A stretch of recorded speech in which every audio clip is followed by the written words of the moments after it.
Halo semuanya, sebelumnya perkenalkan nama saya Firda Hidayah dengan NIM 2313494. Saya mahasiswa dari UIN SMH Banten, Prodi Bimbingan dan Konseling Islam. Saya dari kelas BKI 3C. Di video kali ini, saya akan membahas teori psikologi kepribadian menurut Hans Eysenck. Sebelumnya, kalian udah pada tahu belum nih siapa itu Hans Eysenck? Jadi, Hans Eysenck ini merupakan seorang psikolog paling terkenal pada abad ke-20 yang dikenal atas kontribusinya dalam psikologi kepribadian. Nama lengkapnya yaitu Hans Jürgen Eysenck. Ia lahir pada 4 Maret 1916 di Berlin, Jerman. Ia terlahir dari pasangan selebritas. Ayahnya seorang aktor terkenal dan ibunya adalah seorang artis. Namun, ketika Eysenck masih kecil, orang tuanya bercerai dan ia dibesarkan oleh neneknya. Di masa mudanya, Eysenck menyaksikan kebangkitan Nazi di Jerman. Dan karena pandangan politiknya yang menentang Nazi, ia memutuskan untuk meninggalkan Jerman. Pada usia 18 tahun, ia pindah ke Inggris, di mana ia memulai pendidikan tingginya. Selanjutnya, kita masuk ke pembahasan. Kajian tentang teori kepribadian adalah salah satu topik utama dalam psikologi, yang menekankan pentingnya pemahaman atas berbagai faktor yang mempengaruhi perilaku manusia.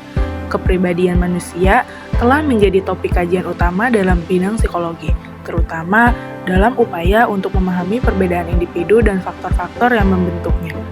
Eysenck mengemukakan bahwa kepribadian seseorang tidak hanya dipengaruhi oleh faktor lingkungan, tapi juga oleh faktor biologis yang sudah ada secara alami dalam diri individu tersebut. Selanjutnya, psikologi kepribadian menurut Hans Eysenck. Menurut Hans Eysenck, psikologi kepribadian adalah pendekatan yang berfokus pada pengukuran kepribadian yang menggunakan pendekatan ilmiah dan biologis. Ia percaya bahwa kepribadian manusia dapat dijelaskan melalui 3 dimensi utama yang disebut PEN model, yaitu yang pertama yaitu psikotisme.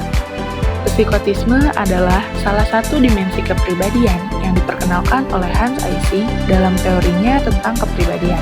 Dimensi ini menggambarkan kecenderungan seseorang untuk menunjukkan perilaku yang tidak konvensional, impulsif, dan terkadang bertentangan dengan norma sosial. Psikotisme juga mencerminkan aspek kepribadian yang melibatkan kreativitas dan keberanian untuk menantang norma, tetapi juga dapat dikaitkan dengan perilaku yang kurang empati atau melanggar aturan.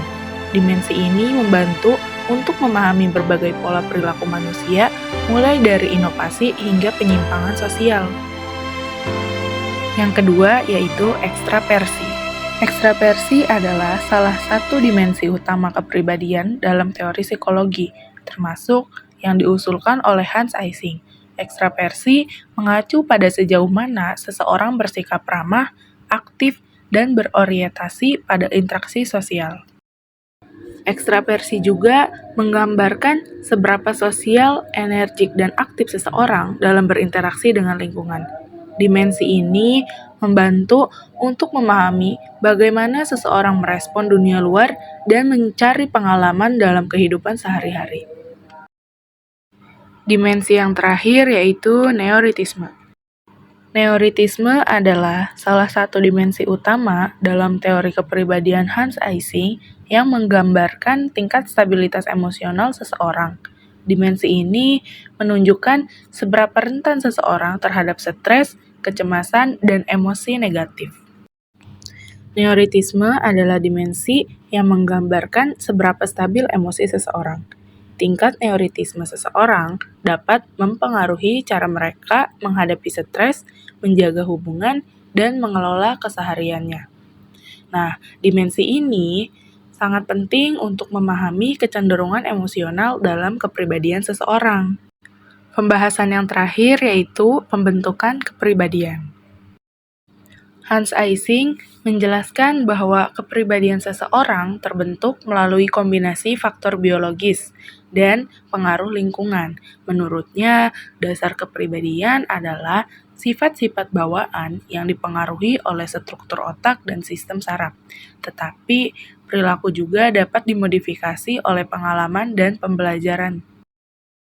Menurut Ising, kepribadian bukan hanya hasil dari bawaan genetik, tetapi juga dapat dipengaruhi oleh pengalaman dan interaksinya dengan lingkungan.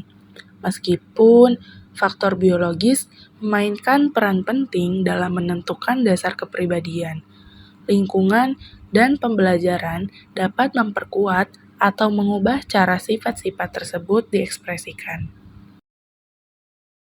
Terima kasih sudah menonton. Semoga video tentang teori psikologi kepribadian menurut Han Ising ini bermanfaat untuk kita semua. Mungkin hanya itu yang dapat saya sampaikan. Kurang dan lebihnya saya mohon maaf. Sekian dari saya. Wassalamualaikum warahmatullahi wabarakatuh.